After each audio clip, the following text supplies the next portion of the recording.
So Phil Mickelson's phone has been ringing off the hook with players who want to make the jump over to LIV. And Phil is not the only one who's been fielding these calls. We've also heard from Dustin Johnson. We're going to get into all of those quotes in just a second.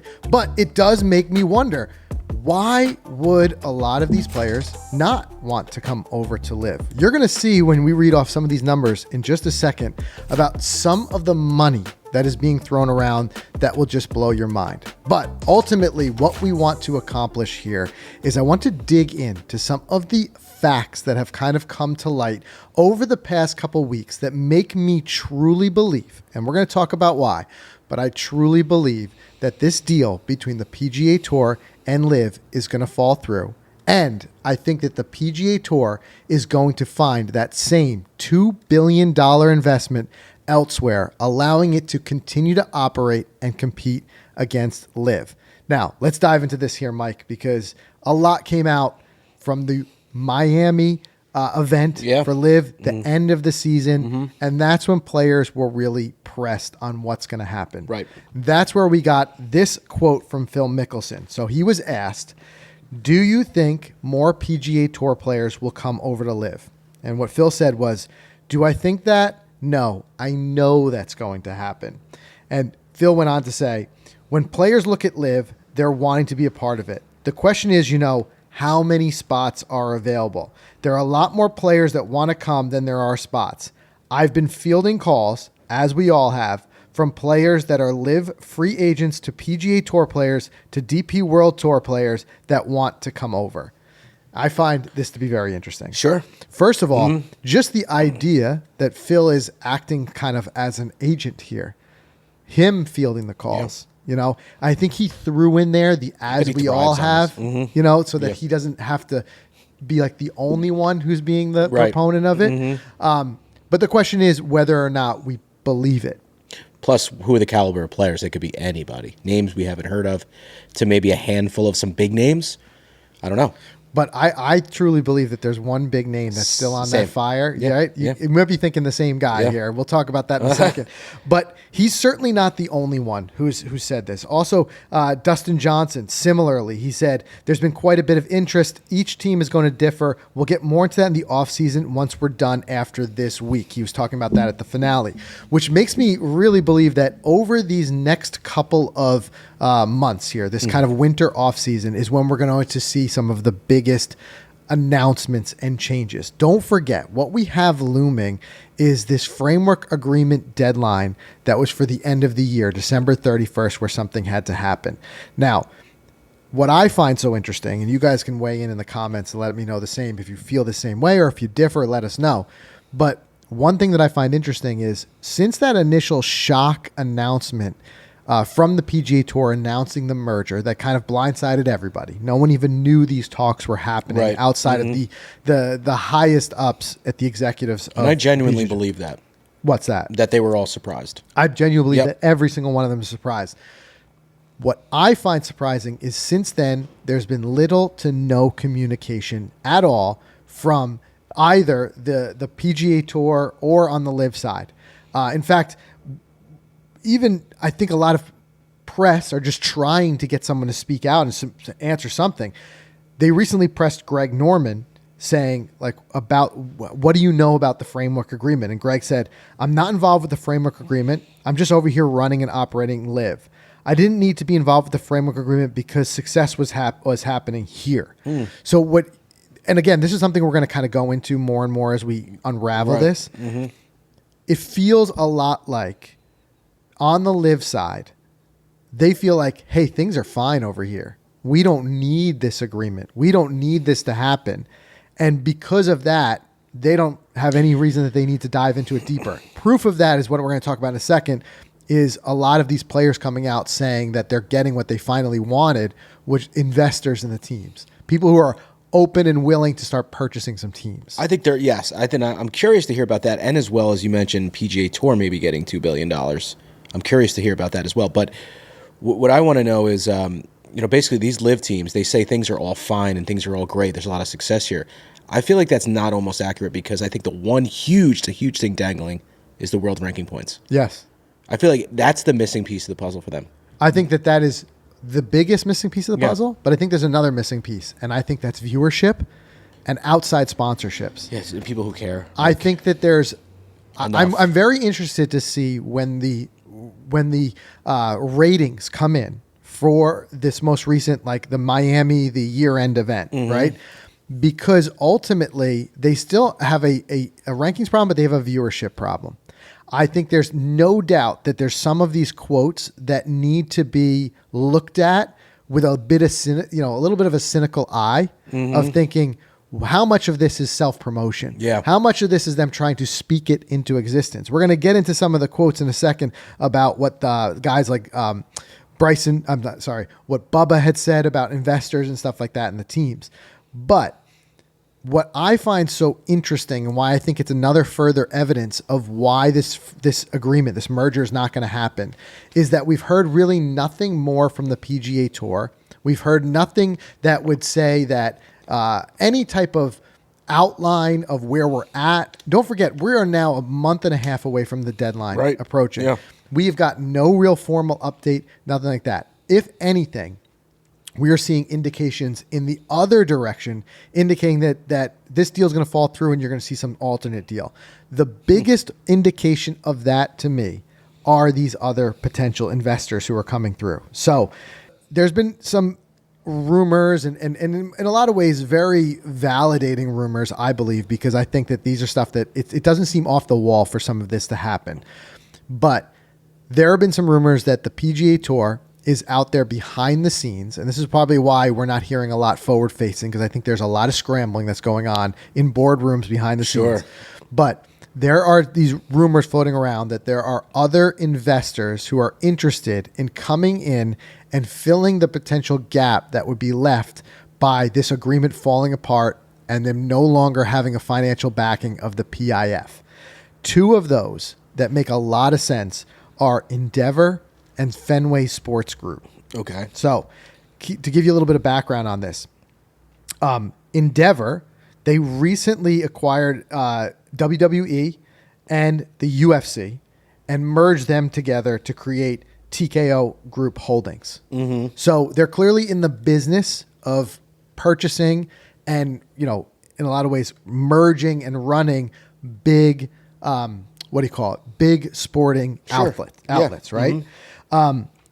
Then you also have another one. You have Fenway Sports Group, which has, again, these are companies that with very deep pockets. Yes. And they have the chops and clearly the interest. Fenway Sports Group specifically has its marketing branch, Fenway Sports Management. They entered into a commercial partnership with the LPGA.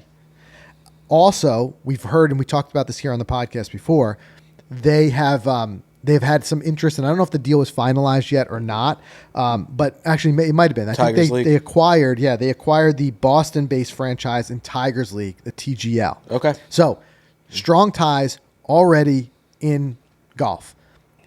I'm thinking about it like this. If you were to get either one of them come in as a big heavy hitter or multiple, maybe it's them too, maybe it's an additional investors, but as much as $2 billion sounds like a lot of money, in the grand scheme of things, in the world that is professional sports right now, I could see it being very feasible where company like Endeavor and Fenway each put up $1 billion, or one of them puts up $2 billion. And now, in a lot of ways, it solves a lot of problems for the PGA Tour.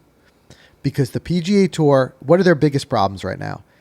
Not enough money to compete with LIV, right? Which we're going to evidence in a second when we look at the highest payouts and who made what. It'll just shock you ridiculous when you see it. But not enough money to compete with LIV is number one. And number two, not really feeling very comfortable with doing the deal with the PIF because of the politics involved. Already, they've had Congress breathe down their neck. Already, they've had players who don't feel comfortable with taking money from the Saudi fund. Right. Already, they've had protests and things that have broken out. I remember like the 9/11 protests and things like that, of where that money's coming from. By then pivoting and taking your $2 billion investment from United States companies. Yeah. And then B, having now the money, the $2 billion to compete with the payouts of LIV. If we were going to live in a world where these two entities continue to operate, but operate separately, I would imagine that the PGA Tour would feel a lot more comfortable in that position rather than having the money of an outside fund. I'm sure they would, but I guess what I'm curious to see is if that does happen, what are some of these tournaments going to be named? Like, is it going to be like the Endeavor Invitationals? Are they going to kick John Deere to the curb? Are they going to include John Deere? Is the purse going to be $10 million to the winner of the John Deere Classic, $2 million from John Deere, $8 million from Endeavor? Like, how's it going to work? The way and I'm speculating this here, the way I think that I could see it working is the PGA Tour, which arguably a lot of people said should have happened a long time ago, drops their nonprofit status. Mm-hmm. Okay? Because a lot have said that they should not be operating as a nonprofit, and we've seen this happen with a lot of other major sports leagues where they were a nonprofit and they've since dropped that. Mm-hmm. I could see these other big companies coming in, giving that investment that's required for the $2 billion, which helps raise the purses for all the events. Huge. They don't have to carry the entire load, though, by having, like right now, you have the PIF is the full sponsorship and prize money for every event on LIV. If the PGA Tour was to retain sponsors per event, now again, there's going to be some finagling that has to happen because right now there's a component of that, of it being a nonprofit and being, tax implications of that. If you sponsor an event, it's a nonprofit and all that. But if they continue to have that to help supplement on an event by event basis, and then the benefit of being an investor is as we move into a for-profit entity, the tour over time, I believe, will have an ROI on that $2 billion and will eventually bring in more money than that. Yeah. So that's where you have that overarching thing. But I think that leads to the possibility of it falling apart and a viable out for the PGA Tour. Right. Yeah. Right. Totally. The other side of that, though, too, is and another thing, like there's been so much writing on the wall that this is falling apart. And a part of that has been there's just been too many pieces of the puzzle that just don't add up. One other piece, and I think Alan Shipnuck put this perfectly. And I'm going to paraphrase him here. I don't remember his exact quote. This is actually when he was recently on the Barstool Foreplay podcast. But if nothing else, it sparks even more question marks. And again, just paraphrasing this here, but in reference to the LIV and the PGA Tour deal, keep in mind what's the messaging that's been coming out from this is that the PGA Tour is going to be the one in control once the merger happens, if this merger happens, right? They said that Jay and effectively the PGA Tour heads are going to be the ones who are going to be calling the shots of who gets to play, who comes back, what would be the methodology for players coming back, and all that type of stuff. Well, Alan Shipnuck, and again, paraphrasing here, but he said, in the history of business, I don't know one business deal where one side holds all the power and the other side holds all the money. True. Right? Yeah. So this is what tells me, again, why I believe that this whole deal is going to fall apart is because you look at it from the PGA Tour side, they want to save face of being like, we're bringing them in, we're merging them for the sake of golf and saving golf by not having golf be so fractured anymore, right? So we're going to be, still the head honchos in all of this. Then you got to think on the other side, PIF and the funders of LIV and stuff like that. Who in their right mind would give out $2 billion and not retain control? Yeah, nobody. Right. They've got to be retained something. So there's some mismatch in the messaging there. Equally, we've heard lots of rumblings of Rory McIlroy and others that are on the PGA Tour that don't buy into this idea of merging. And it doesn't sit well with them. And I think that their voices behind closed doors are louder than we're led to believe. I wonder if it all goes back to those world rankings. It's like, listen, PGA Tour, you guys can have control. You can run everything. We've got the money, you got the control. We want world ranking points. We want our players to be able to easily qualify for those majors. Do you believe that the PGA Tour holds the power to control that? I don't know. The easy answer is no, but you don't never know. You don't know what the powers were in between, like the DP and Jay Monahan and everyone, and the way they talk to each other. I know there's a board and there's a whole thing it goes through in a process, but I don't know.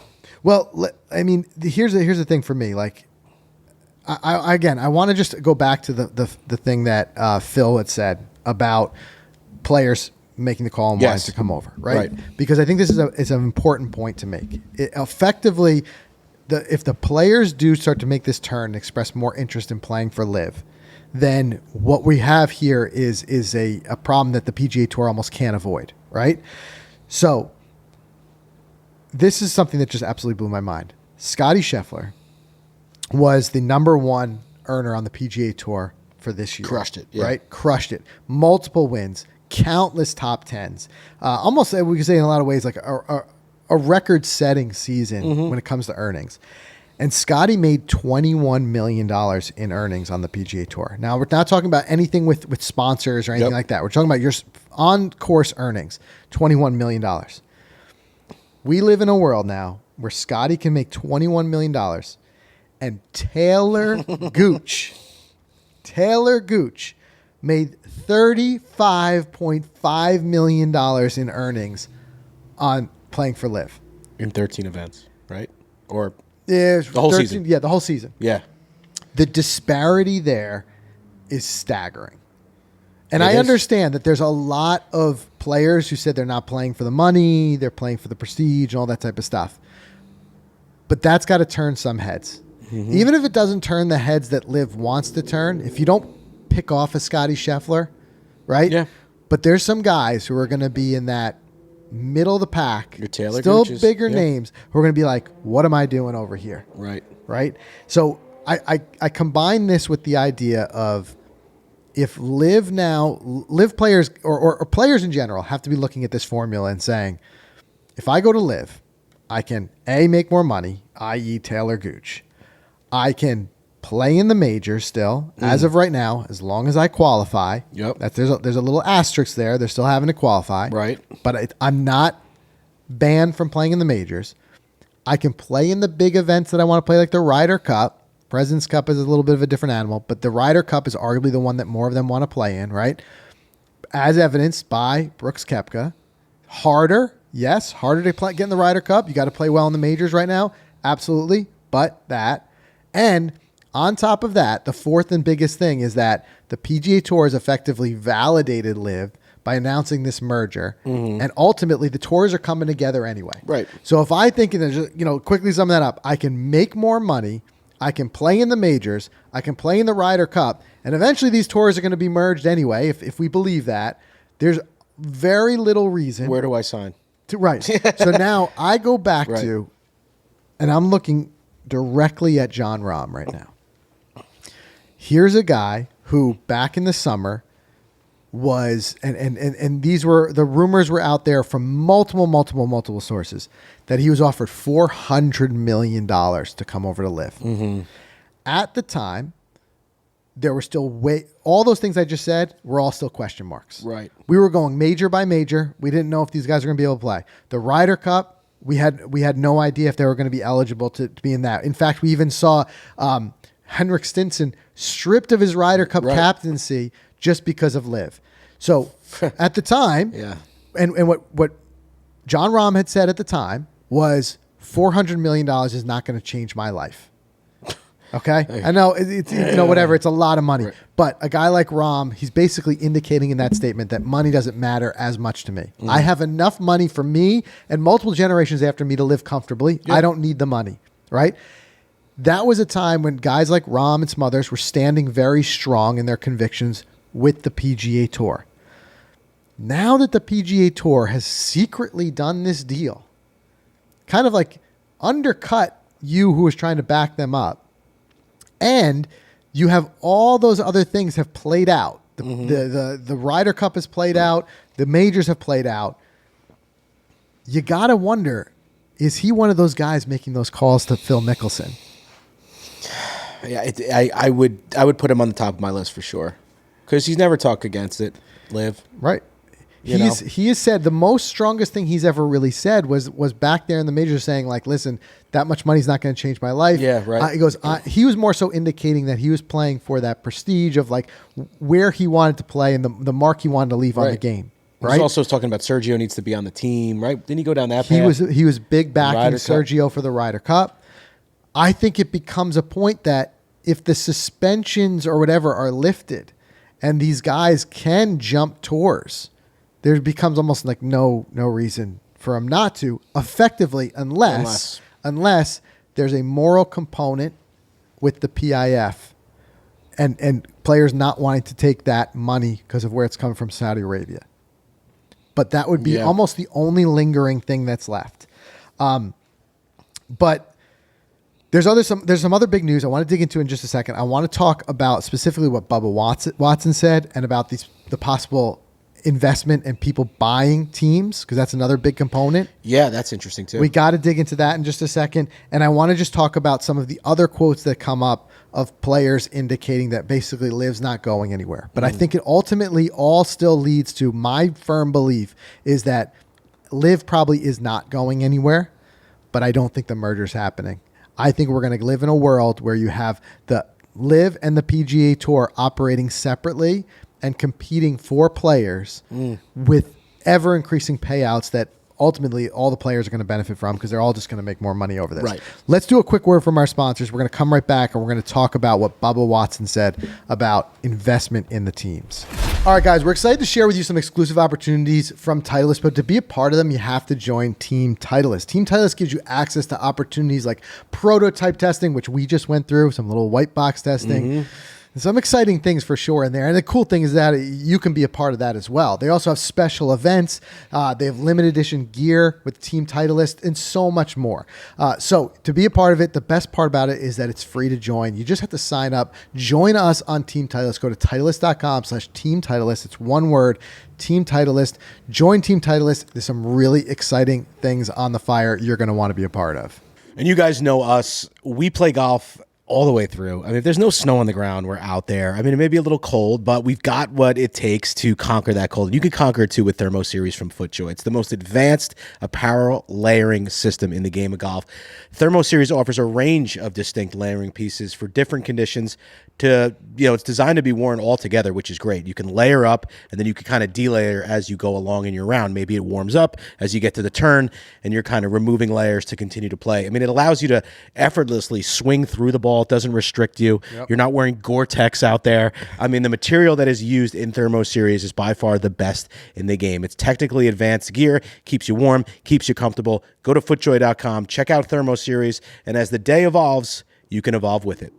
All right, guys, and recently we've been doing swing speed training with Ripstick, and I'm just shocked at how little time it takes. Listen, we all want to improve, but we also don't have that much time we can invest. The cool thing about Ripstick training is that all it really takes is 3 times a week, 15 minutes per day. It's really golf's ultimate training aid. You have 8 different weight combinations, and it's all in one stick. And why that really matters is it just makes it super convenient to do that overload and underload training, which is really just a fancy term for swinging more or less weight. But the system makes it so easy. It also comes with an iOS and Android app, and it really just walks you through. It tells you what days to train. And when you're training, it tells you minute by minute, like exactly what you need to be doing with very, very good instructional videos that take you through each thing. So like I said, all it takes 3 times a week, 15 times a day, and even better right now, you have Dr. Luc Benoit. He's the founder of the company. He's offering a free swing analysis with every purchase. That's a $90 value. So the idea behind this is not only to hit it further, but to hit it straighter as well. Use code GOLFISTY. You get 20% off site-wide, and you can really start hitting some bombs today. So with this idea of this agreement possibly falling through, I think that there's on the side behind the scenes, we talked about the PGA Tour scrambling to get some other investment, because I don't think that the PGA Tour ultimately, if LIV continues, I don't think the PGA Tour can survive against LIV as easily without a significant investment. Right. Because what you're going to see is you're going to see more and more reports of what we just said of a guy like Taylor Gooch pulling in $35 million in the season in earnings, and Scotty Scheffler having a career year and making, 20. half that. Yeah. Exactly. So I think that that's going to be a big part of it. But on the LIV side, there's still a lot of question marks. LIV certainly does not hold all the cards, and I think that a lot of what we are hearing so far has been a lot of LIV players being fed a certain amount of motivation from the higher ups, like, don't worry, guys, the money's going to keep coming, and they're then relaying that in their interviews. But here's the interesting part. If they were to split, even with as deep of pockets as the PIF has, they cannot, and I don't think they will not, continue to fund a sinking ship. Sure. Money still, in order for LIV, if these two to operate separately, in order for LIV to continue to, like any business venture, continue on successfully, it needs revenue. It needs money coming in.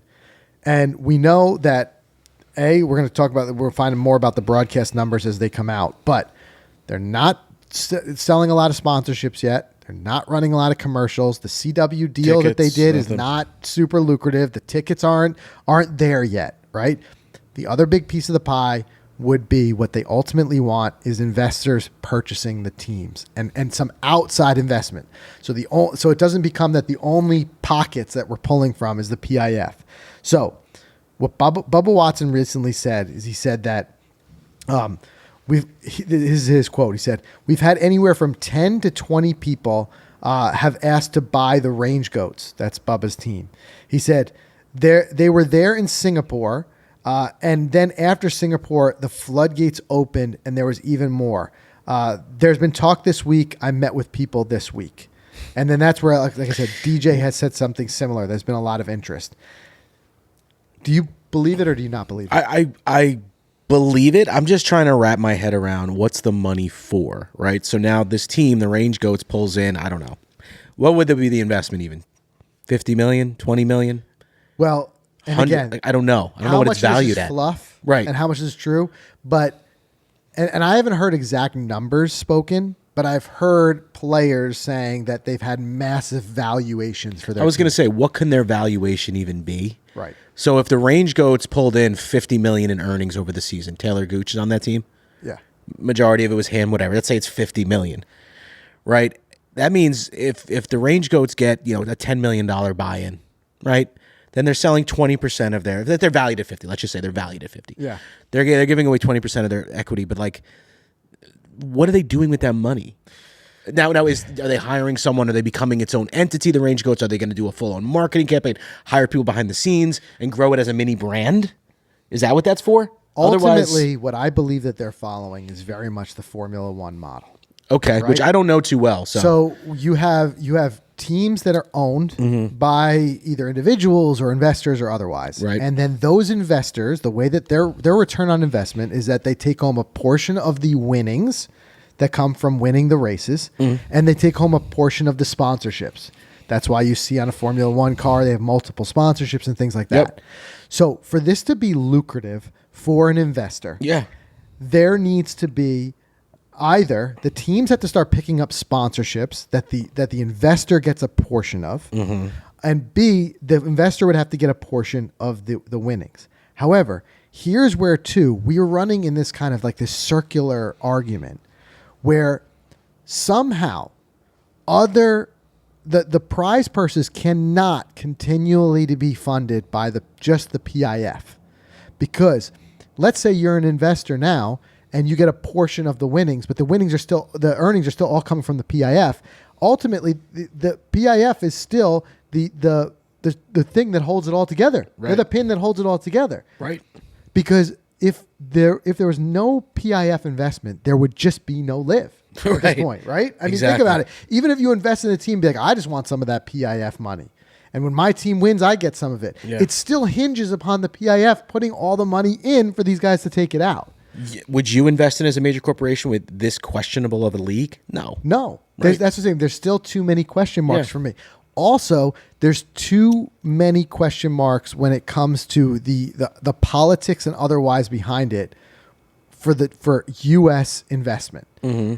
What I found interesting, though, is as Bubba Watson indicated, is when they did the Singapore event, that's when he claims that a lot of the potential investors came in. I could, for as much as I can't see at the moment, a domestic U.S. company throwing money into a team, I could see a foreign company, a company out of Asia or otherwise, putting an investment in where maybe they don't have as much conflict with doing business with Saudi Arabia. Yeah. I don't know the in and outs of the politics of that or where other countries sit on that. But I would imagine there are going to be some companies that if they see a lucrative investment in an ROI, they may make that deal. But I think ultimately the PIF is going to say, and they've said this in so many words before, they're not going to fund this indefinitely forever. The idea would be that the PIF could start to back down its initial investment and other investors would come in the form of multiple sponsorships. So there's multiple, wallets that this money's coming from. Then it becomes a little bit more of an understandable business investment for a company to come in or an individual to come in and buy a team. Right. Yeah. Think about the model. It works other places. Look at even like the NBA. You've got like a Mark Cuban owning a team. Mm-hmm. He knows that he's going to take the sponsorships and otherwise. And I wonder if this company was actually also intricate in bringing a player over. Like, for example, imagine there's this major Japanese organization that also kind of negotiates this Matsuyama bring over where they sponsor that team and we got you $500 million from the PIF. And we're investing in this team at a 10% clip. So we're easily going to get that $50 million from you right when you come over. And then you're our guy. Even Spain, John Rahm Garcia team, a Spanish corporate. You don't know. It could be the way this thing is going. And it'd be interesting to see how it plays out. It is. But this is why, like I said, as it boils down to this, I think that as it stands right now, you can make the argument, and in a lot of ways I agree with the argument that the product itself of LIV is not spectacular at the moment. Correct. Even just watching some of it over the weekend, I find it hard to invest in it. I find it to buy into it. I find it hard to be entertained by it. I'm not fully entertained by it. Absolutely. The championship this weekend, for me, it's the wrong time of year. For me, after the Ryder Cup ended, golf feels like it's over for now. Yeah. Well, that's why too, LIV has in its own way tried to operate in the not directly competing with the PGA Tour. But don't make it calendar based. I understand that, but do it in a way where like your championship is like the week after the Masters. You know what I mean? And then the new season picks up in like June. This way as it's they get braver, golf. I think that they would be more willing to compete with the bulk of the PGA Tour season. Mm-hmm. I think that's what they're trying to do is not compete directly with it. But what I'm saying is, right now, as it stands, I don't think it's a fantastic product, LIV. However, what I can't take away from LIV is how far they have come in just 2 years. Yeah. I mean, arguably, they do have some big names over there. They do have some very big purses, and it seems that they're willing to continue to throw whatever funds at it they need to keep this thing going. Yeah. Right? So there's as much as there's still a lot of question marks in the air, and I think this is going to unfold over the next couple months as we start to really see this thing take form and as we get closer to that deadline. To me, what I'm going to keep coming back to is I think ultimately the biggest takeaway here is that I think that these tours are not coming together. No. And I think that what we've discussed here today is the two tours have the possibility of operating and continuing, but separately. I could very much see a world where the PIF continues to pour money into LIV until it becomes more viable and economically sustainable on its own. By that, I mean they scoop up a couple more players. The product has to get a little bit better. People have to start caring. They have to start watching and attending events. Right, which I think you could see a large part from. We see it through the lens of being here in the States. Sure. But this is a big world. Yeah. And there may be a lot of other areas of the globe that are very interested. And we're already interestingly enough, we haven't seen a schedule come out yet for 2024, but I think you're going to start to see a LIV schedule that is much more global. Yeah, and a lot more played in other places, right? But if LIV can continue that and the PIF can continue to back them, and as they slowly start to grow this brand, and as part of that, you start to possibly get investors and diversify the investment, and owners start to come in. We're now creating a very viable method and path for LIV to survive without the PGA Tour. Yeah. Likewise, on the PGA Tour side, if they can pick up these other big investors that are less conflicting politically, less rubbing players the wrong way with where the money's coming, right? Companies that already have a history of and a knowledge of investing in golf, if they can then bring in the money to the PGA Tour that allows it to continue operating and compete directly with LIV from a payout standpoint, you could have a world where these two tours operate in parallel. They can be rivals, right? Yep. And ultimately, players can then choose which format makes the most sense for their career. And I think then, if that becomes the case, the PGA Tour, I believe, comes out a little bit on top because at least they still hold world rankings. Right? Because if I took away and I'm a player and I said I can make the same amount of money on either tour, because I firmly believe that ultimately the biggest card that LIV holds is that they can pay these guys more money. Definitely. Right? So if you take that away and you level the playing field and you say we are not coming together, pick a side, you make the same amount of money in either place. Right. I think most players go to the PGA Tour.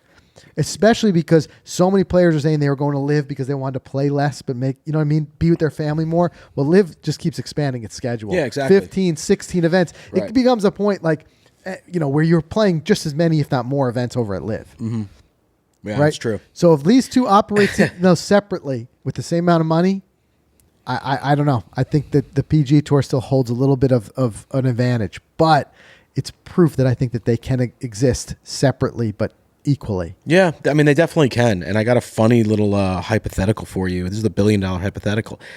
If Tiger went to LIV, would they become the dominant tour? Would everything change? Would the TV rights come? Would everything change? Well, we know the Tiger effect. The Right, I'm TV saying follows because of that. Tiger. CBS, everything, the whole PIF and whole Saudi and whole 9/11. Does that all go away if Tiger signs a dotted line and like everyone's watching Tiger and DJ and Cam and Brooks every week in, week out versus PGA Tour? It's boring. I think Tiger would definitely change it quite So a why bit. doesn't the PIF just pay him $2 billion, He's never $5 going billion? to go. Hall of Famer, accomplish everything he needs to accomplish in his career. Would never Nothing to win, happen. nothing to. Would never, ever, ever happen. Here's a guy who was offered $1 billion. That's what I was saying. Make it $5 At billion. this point, it's silly money.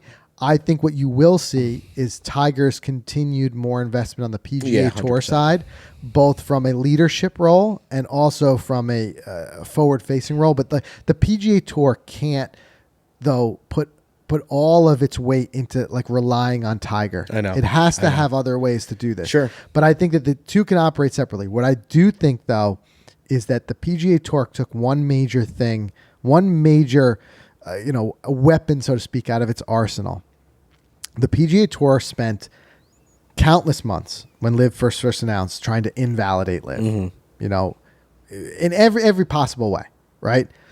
But the moment that they announced that merger and shocked everyone out of nowhere with it, they immediately handed LIV the one thing that they really didn't have from the PGA Tour before, and that was validity. Now the PGA Tour has no real means of taking that back. Yeah, that's true. By doing that and be really behind the backs of so many players, validating them and the statements that were initially made that these tours were coming together, there's no way to walk that back. Even if the PGA Tour breaks that deal apart and does a deal with somebody else to continue competing with LIV, they've already handed them a huge amount of validity by doing that. That's true. So that's something that I think that if the deal doesn't fall through, if the deal falls through, I think that there's a lot of people at the PGA Tour who will be losing some sleep and very upset over that they ever even did the deal. Yeah. Maybe what should have happened, if this deal is going to fall apart, maybe what should have happened is that the PGA Tour and leadership there should have done a better job shopping investors before they just went right to. That's true. Yeah. Why couldn't they have done this before? Exactly, Why yeah. couldn't they have gone to some of these big names, like Endeavor and Fenway Sports Group and said, listen, we don't want to merge with LIV. But we can't financially compete with them. Can we all come together? We'll make this a for-profit entity and whatever. That arguably could have been the smarter move. But regardless, we're going to keep on top of this. We're going to keep unfolding it as it goes. But I think that the most important takeaway here is that there's being a case made on both sides that neither is going anywhere. And the more I look at it and the more we see it, the more it does not seem like they're coming together. And we're going to continue to watch who is it? Who are these players that are blowing up Phil Mickelson's phone? I think at the very least, before the year is out, we're going to see one or two more guys make that move over. Sleeper Keegan. You think it's Keegan? Sleeper. Well, we'll have to see. Ryder Cup revenge. I don't know. Wow. Had to slip that in. We will have to see. Hey, look, a guy like Keegan could have had a year he had this year, and he did it over at LIV. A Taylor Gooch type of year. Taylor 30 million, Gooch money. 20 million. Right. A lot remains to be seen. Guys, the comments are open. Let us know what you think about all this, and we'll continue to watch it as it unfolds.